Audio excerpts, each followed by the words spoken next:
paz do Senhor, irmãos. Estamos aqui para estudarmos juntos mais uma lição da Escola Bíblica Dominical. A lição de hoje, inaugurando um trimestre, lição de número 1, traz como título o livro de Jó. São aspectos sobre o livro de Jó. Ao longo do trimestre estaremos estudando a fragilidade humana e a soberania divina, o sofrimento e a restauração de Jó. Uma curiosidade aqui, a última vez que estudamos este livro de Jó como tema da escola dominical, tema da revista, foi no primeiro semestre do ano de 2003, sendo que na época o comentarista da lição foi o pastor Claudionor Correia de Andrade. E a lição deste trimestre é comentada pelo pastor José Gonçalves. Ele é pastor líder da Assembleia de Deus de Água Branca, que fica no Piauí.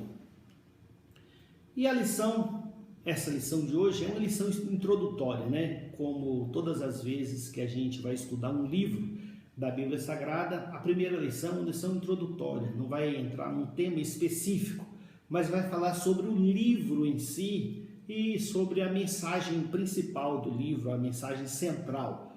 Mas não vamos entrar em nenhum tema específico, não. Vamos falar sobre estrutura, gênero do livro, e nós também vamos levantar algumas questões que por hora não serão respondidas, mas ficarão para a reflexão dos irmãos, porque nas aulas próprias elas serão respondidas. Bom, primeiro ponto a ser colocado aqui é sobre a autoria do livro de Jó. Quem escreveu o livro de Jó? Não há consenso. Não há consenso, não se sabe ao certo quem escreveu o livro de Jó. Alguns falam que foi Moisés, no tempo em que ele estava na terra de Midian. Outros falam que foi Eliú, que aparece no livro ali como uma das pessoas que faz alguns discursos. Outros falam que foi Salomão, alguns Ezequias, outros Isaías, e alguns falam que foi Esdras. E há quem acredite que o livro de Jó não foi escrito por uma pessoa só, que seria o livro de Jó uma colcha de retalhos, né? Um escreveu uma parte, outro escreveu outra e depois se juntou. Não há base para isso. O livro de Jó, independentemente de quem tenha escrito, é um livro que tem uma coesão muito grande ali, que não permite essa ideia de vários autores. É um autor só. E o que nós podemos afirmar com toda convicção é que o livro de Jó foi um livro inspirado por Deus. É o livro mais antigo da Bíblia Sagrada, mesmo comparando com os livros do Pentateuco, mesmo comparando com Gênesis. Ele é o mais antigo. O livro que foi escrito primeiro na Bíblia Sagrada foi o livro de Jó. E interessante que narra a história de um não-hebreu. Jó não era hebreu. E esse livro ele foi abraçado, recepcionado pelos hebreus como sendo de alguém que tinha relacionamento com o Deus de Israel. Então isso é uma prova de que o livro de Jó é inspirado, porque senão os próprios israelitas não aceitariam esse livro. Mas esse livro era aceito e corrente entre os israelitas. O livro de Jó, então, ele vai retratar uma história real. O livro de Jó não é uma ficção literária, mas trata-se de uma obra real. Lá aparece o nome das pessoas, lá aparece o nome dos lugares, as pessoas se interrelacionando ali. Então, não se trata de uma historieta, de uma parábola, de nenhuma ficção. Inclusive, uma prova de que o livro de Jó é um livro que retrata uma história real, que esse livro e esse personagem Jó serão referidos noutros livros da Bíblia Sagrada. O personagem Jó, portanto, é uma pessoa histórica. O que quer dizer? Que ele é uma pessoa real. Jó realmente existiu. Não foi uma criação de uma mente, de um escritor. Não, ele realmente existiu. Uma passagem que nós vemos isso é a passagem de Ezequiel, capítulo 14, do versículo 12 até o versículo 14, onde nós vemos uma referência a Jó. Isso é Ezequiel ratificando a existência de Jó como uma pessoa histórica, uma pessoa que existiu. Veio ainda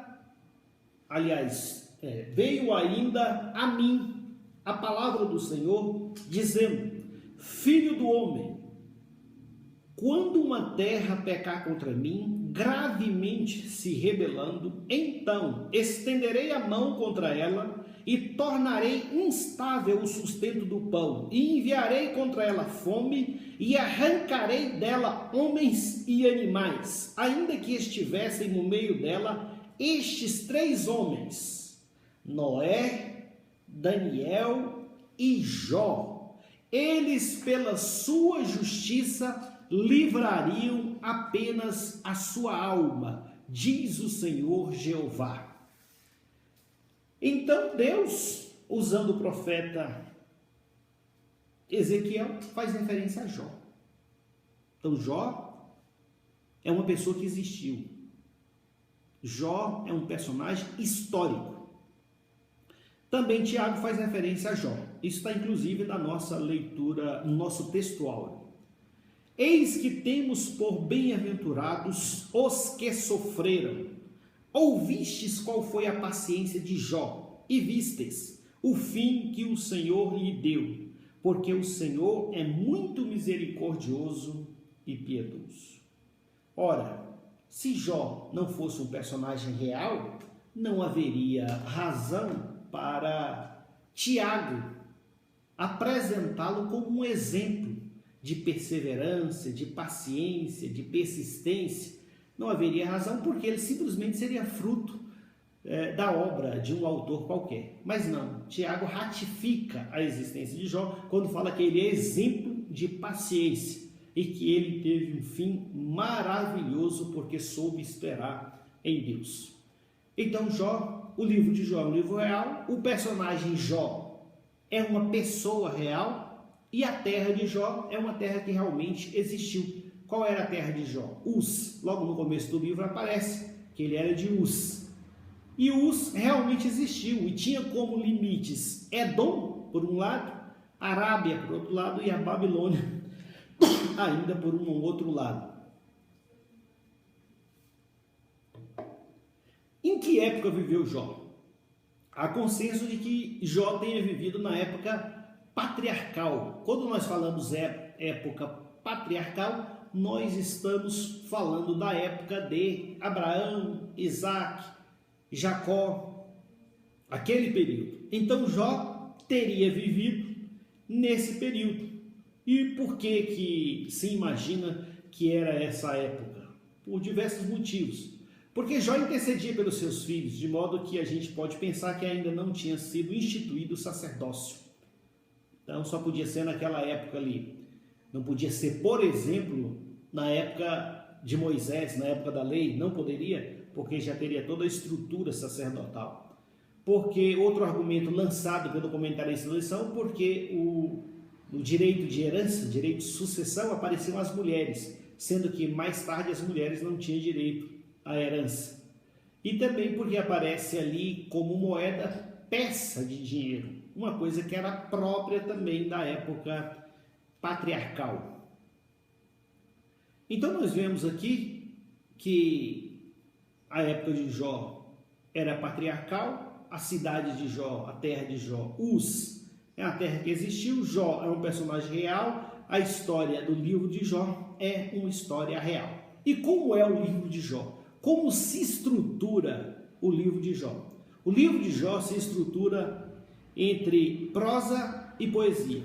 Ele começa com prosa, que vai do capítulo 1 até o capítulo 2, versículo 13. Depois vem poesia, que vai do capítulo 3, versículo 1 até o capítulo 42, versículo 6. Veja, do capítulo 3 até quase no final, 42, versículo 6, é poesia. E depois volta a ser prosa de novo, do versículo 7 até o versículo 17 do capítulo 42. Então, prosa no prólogo, prosa no epílogo. E no meio, na parte intermediária, nós vamos ter poesia. E qual a diferença entre prosa e poesia? Prosa é a expressão natural, é a comunicação natural entre os seres humanos, é a prosa. É uma expressão natural da nossa comunicação. E poesia tem um quê a mais, porque ela vai expressar emoções, sentimentos, os textos são trabalhados mais esteticamente. Então, prosa é diferente de poesia. É bom nós sabermos disso para quando nós estivermos lendo, nós pensarmos, aqui eu estou lendo uma poesia. Talvez fique até melhor para a compreensão. Mas esses gêneros literários nem sempre são puros, né? Existe uma prosa poética, existe uma poesia em prosa, então não são puros. Mas aqui nós estamos explicando apenas a estrutura do livro, que é prosa, poesia e prosa novamente. Como se organiza o livro? O livro se organiza em diálogos, que nós vamos analisar ao longo do trimestre, discursos, tem o discurso ali de Eliú, por exemplo. Depois, a revelação de Deus para Jó, a humilhação de Jó e a restauração de Jó.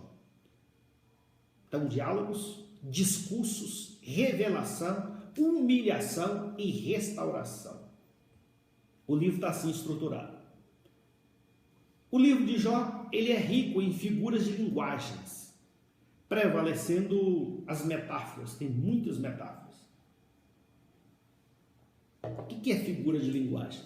É que muitas vezes na nossa língua, e em outras línguas também, nós não usamos o significado real das palavras, que se chama denotação, sentido próprio, sentido real. Muitas vezes nós usamos o sentido figurado das palavras, que se trata da conotação. E dentro da conotação é que tem as figuras de linguagem, que são muitas, não só metáforas, mas tem metonímias, catacrese, prosopopeia, personificação, antítese, paradoxos e um sem números de outras figuras. Algumas de linguagem, outras figuras de estilo.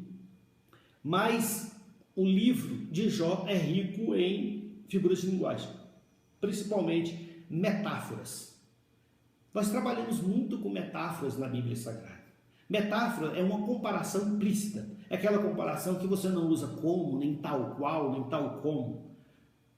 Então você simplesmente faz uma afirmação, mas quando você afirma aquilo, você está querendo dizer uma outra coisa. Então, se você fala Maria é uma flor, você está querendo dizer que ela nasceu de um vegetal? Por certo, não. Você está querendo dizer que ela é bonita, que ela é dedicada, que ela é delicada, que ela outras qualificações, quando você faz essa afirmação. Isso é uma metáfora. E a Bíblia é cheia de metáfora, né? Veja, Tiago compara a nossa vida como um vapor. O que é a vossa vida? Nossa vida é um vapor que aparece por um pouco e depois se desvanece. Ele está querendo dizer o quê? Que a vida é passageira, mas ele usa desse artifício para demonstrar para nós a fugacidade da vida. E Jó também faz isso, inclusive sobre a fugacidade da vida também, né? Que a vida é um vai e vem do tecelão. O livro de Jó também tem uma mensagem central. E qual é essa mensagem que nós iremos debater ao longo do trimestre? É sobre o sofrimento humano. Nós sabemos que o sofrimento humano é uma realidade. Mas aí nós fazemos uma indagação. Os justos também sofrem? Ou será que o sofrimento é reservado para os ímpios? A maioria dos irmãos já tem resposta para isso. Mas nós vamos analisar isso com profundidade, porque no final dessa lição nós vamos ver que um dos objetivos do livro de Jó é corrigir erros teológicos que, pasmem os irmãos, ainda hoje graçam no meio evangélico. Erros teológicos crassos que não têm nenhum embasamento na Bíblia Sagrada. Então nós vemos igrejas aí que têm como lema: pare de sofrer, tratando o sofrimento como algo errado, desconforme na vida de um servo de Deus.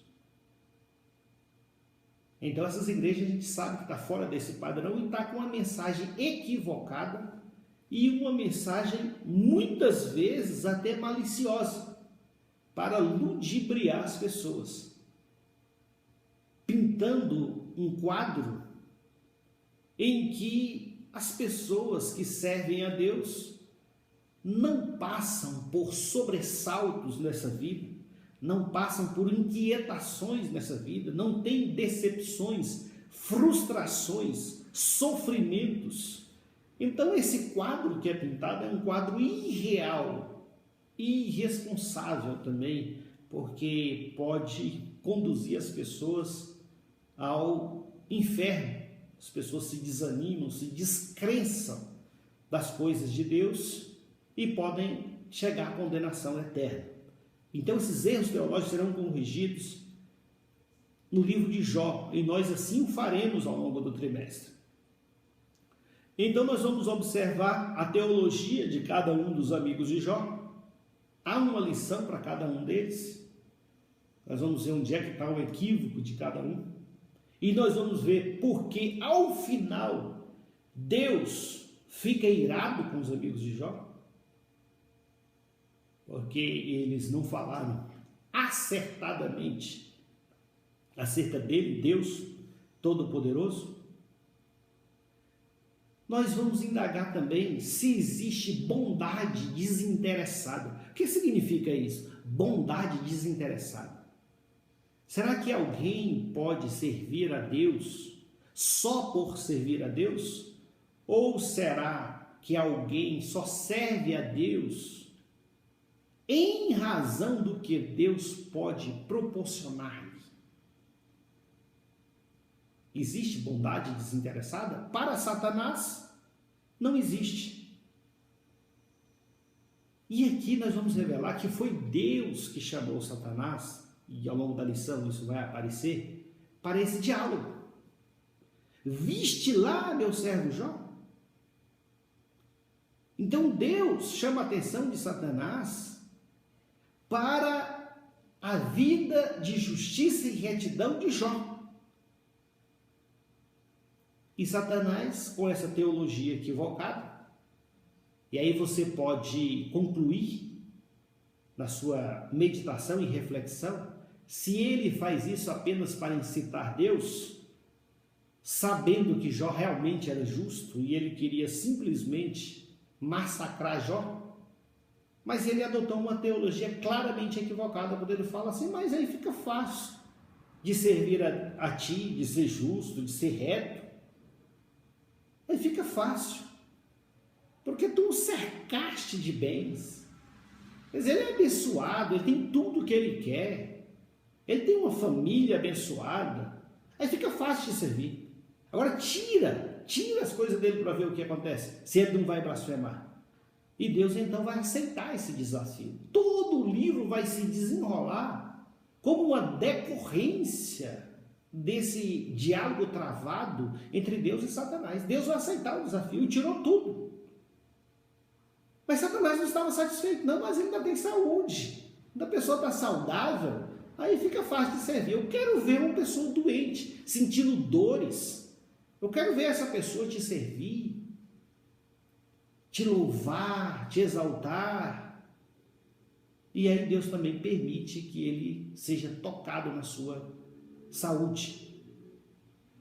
E ele permanece firme. Todo o desenrolar do livro é assim. E a pergunta é: existe bondade desinteressada? Isso é para você e eu, meu irmão, refletirmos ao longo desse trimestre. Por que nós servimos a Deus? Nós servimos a Deus pelo que Ele é ou pelo que Ele pode nos dar, nos proporcionar? Nós servimos a Deus porque o amamos ou porque queremos o céu? Ou porque temos medo do inferno? Todas essas indagações nós temos que fazer. Nós temos que sondar o nosso coração, nós temos que colocar o nosso coração à prova. Para você ver se você serve a Deus apenas por uma troca.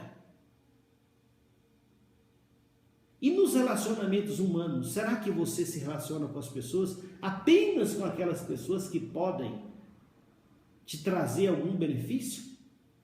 Ou será que você se relaciona também com aquela pessoa que não pode lhe proporcionar nada, mas porque você ama os irmãos, você se relaciona com os irmãos? Outras aulas, quando ainda tínhamos aulas presenciais, nós sempre chamava a atenção dos irmãos para isso. Normalmente aqueles irmãos que se destacam, que podem proporcionar alguma coisa, tem muitos amigos, está sempre rodeado de amigos, todo mundo quer ali estar com ele, falar com ele. E aquele irmão que não pode proporcionar nada, ele fica isolado, fica pelos cantos. Por quê? Porque ele não pode proporcionar nada, ele não pode dar nada. Ele não vai te convidar para almoçar, ele não vai te convidar para passear. Então, ele não pode proporcionar, ele fica desprezado. Irmão, não pode ser assim. Jesus, então, no seu ministério, fez questão de deixar isso claro, que você não tem que fazer as coisas apenas para pessoas que podem retribuir o que você fez para elas. Mas você tem que fazer as coisas para as pessoas que não podem retribuir o que você fez para elas. Essa é a doutrina. Então, toda essa lógica, eu me relaciono com aquele que me pode trazer algo. Isso começa com Deus. Isso começa com Deus. Então, essa questão, existe bondade desinteressada? Nós vamos desenvolver ao longo desse trimestre. Outra questão, pode o homem compreender a Deus? Irmãos, o que mais dói numa provação, e eu sei que você já foi provado, é difícil um crente que não foi provado. A maioria dos crentes já passaram por provação. Uns passaram por provações mais pesadas. Esses eu reputo que sejam especiais para Deus e que Deus tenha algo para eles na obra. E uma das coisas que mais dói numa provação é porque você não sabe o que está acontecendo na provação. Você não sabe. Você vê só as coisas acontecendo, mas você não sabe por que está acontecendo aquilo. Deus sabe de tudo, mas você não sabe. Enfermidade, portas fechadas, incompreensões, você não sabe por que está acontecendo. Isso dói, porque o crente, ele sofre mais ainda. Jó é um exemplo desse. Jó não tinha conhecimento do diálogo travado entre Deus e Satanás. Ele não sabia o que estava acontecendo. Isso deixava a cabeça dele girando, seus pensamentos ficavam girando. Ele não compreendia por que estava acontecendo aquilo com ele, não compreendia por quê, o porquê de tudo. Isso é muito doloroso. Isso é muito doloroso. Não saber por que está sendo provado. E aí, muitas vezes, a pessoa fica procurando em sua mente uma razão. Ah, será que é por causa disso? Será que é por causa daquilo? Será que é porque eu fiz isso? Será que é porque eu fiz aquilo? Será que é porque eu não fiz isso? Será porque eu não fiz aquilo? E assim, muitas e muitas outras questões sobem à mente daquele que está sendo provado. E a verdade é que nós não compreendemos Deus. E isso nós sabemos, porque se você ler Isaías 58, você vai ver. que tanto os caminhos de Deus como os pensamentos de Deus são diferentes dos nossos caminhos, dos nossos pensamentos. É por isso que nós não compreendemos, nós não alcançamos os pensamentos de Deus, nós não alcançamos, eles são muito elevados, nós não alcançamos. E eu quero falar para você, meu irmão, minha irmã, que mesmo que você não compreenda, espera no Senhor, confia no Senhor, porque Deus está no comando de todas as coisas. E como disse Jó, eu sei que o meu Redentor vive e por fim se levantará sobre a terra. Você pode falar, eu sei que o meu Redentor vive e no tempo certo ele vai me dar vitória. Aleluia. Você tem que crer apesar de não compreender o que está acontecendo. Jó não sabia o que estava acontecendo. Você, quando é provado, muitas vezes também não sabe o que está acontecendo. E nós vamos aprender também no livro de Jó que ele tinha informação acerca de Deus. Muita informação. Existem pessoas que têm muita informação acerca de Deus. Até já leu a Bíblia 1, 2, 10 vezes, leu bons livros teológicos, bons comentários. Ele tem muita informação. Mas você precisa da revelação. Já falei em lições passadas. Você precisa da experiência com Deus. Você precisa agora do que está na palavra que você vai aprender em Jó. Mas agora os meus olhos te veem. Aleluia! Mas agora é diferente, porque eu estou tendo uma experiência, uma revelação da parte de Deus. Não é mais por ouvir dizer, não é mais por ler, não é mais por prestar atenção nos ensinos, nem nas pregações. Agora eu estou experimentando Deus e a revelação de Deus na minha vida. Agora os meus olhos te veem, agora é diferente, algo se descortinou na minha vida. É a diferença entre ter informação e ter revelação. Experiência com Deus, você vai aprender neste semestre, é tudo. É o principal na vida do crente. Não desprezando as informações, o conhecimento é fundamental, mas você precisa ter a revelação de Deus para a tua vida. E o que mais nós vamos aprender ao longo desse trimestre? Nós vamos aprender que o livro de Jó é o livro mais profundo sobre o mistério do sofrimento humano. Nenhum livro traz uma compreensão tão aprofundada sobre o sofrimento do homem, o sofrimento do justo na face da terra. Você vai aprender que Satanás, ele quer nos destruir, mas Deus, através do sofrimento, Satanás quer nos destruir, mas Deus, através do sofrimento, quer nos depurar, ou seja, nos aprimorar, nos lapidar, nos melhorar como servo de Deus. Deus prova visando aprovação. O diabo tenta visando a queda, mas Deus prova visando a sua aprovação. Porque quando você passa por uma prova e é aprovado, o fruto espiritual na tua vida é maravilhoso. Você vai aprender também que há muita, como já falei, muita teologia errada, equivocada acerca do sofrimento humano e de outros temas também, mesmo no meio do povo de Deus, do povo que se diz povo de Deus. Há muito ensinamento errado acerca do sofrimento. O sofrimento resulta do pecado. O justo não pode sofrer. O sofrimento é pecado oculto. Irmãos, não podemos, não devemos fazer essas interpretações. Vamos aprofundar mais isso ainda, mas não podemos fazer essas interpretações. Quantos irmãos vão visitar um doente E ao visitar esse doente, chega lá, fica sugerindo que o irmão está naquela situação porque Deus o rejeitou, está naquela situação porque pecou e não quis confessar o seu pecado e fica insinuando coisas. Não, irmãos, essa não é a postura. Certamente você ainda vai aprender e até sugerir ao pastor Elcio que futuramente vai criar um manual para os obreiros e que serve para toda a igreja também, de como você deve se comportar ao visitar as pessoas. Questões éticas e principalmente teologias equivocadas você tem que deixar de lado. Você não sabe o que está acontecendo. Muitas vezes o que está no leito não sabe o que está acontecendo. Não é você que vai saber o que está acontecendo.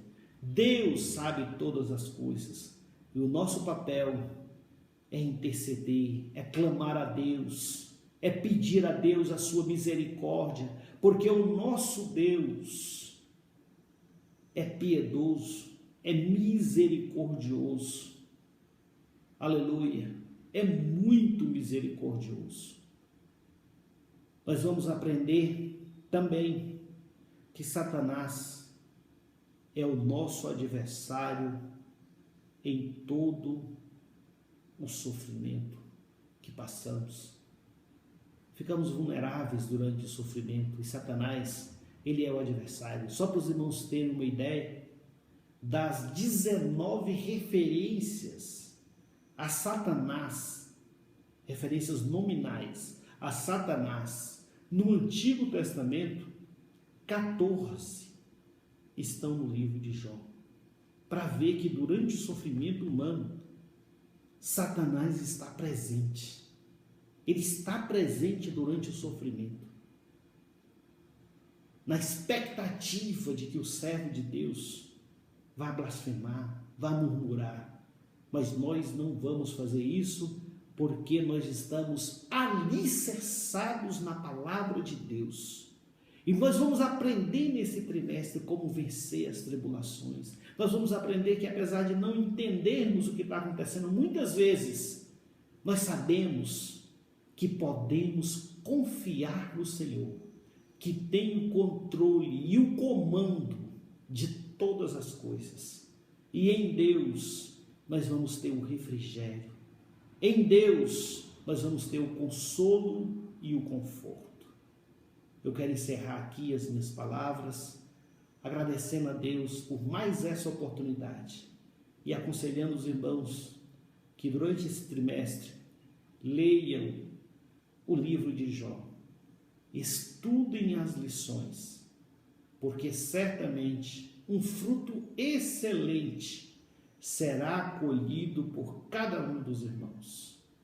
Que o Espírito de Deus possa falar melhor em cada coração. Amém.